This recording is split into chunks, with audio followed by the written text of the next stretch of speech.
যখন আমি আমার বন্ধুদের সাথে থাকি আমার অনেক জোরে খিদে পেয়েছে। যারা আমাকে পছন্দ করে না তারা মনে হয় কখনোই করবে। শোনো, কি সম্পর্কে? বাড়িতে গিয়ে কি তুমি কি খুনি? এটা কি আমি বলবো আপনাকে? প্রথমে যখন আমি সবাই শোনো, আমার পিছনে কোনো ভূত নেই। এই শোনো না, যখন শো শেষ হওয়ার পর সবাই কাছিল।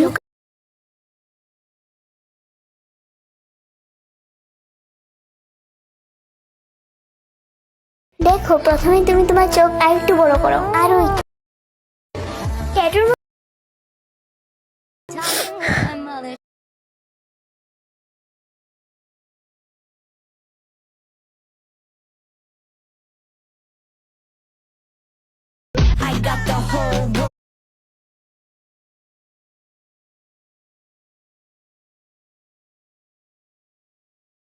আর শুধু নিজের উপর ভরসা রাখো। যেমন যদি তোমাকে কেউ নিচু দেখায় তাহলে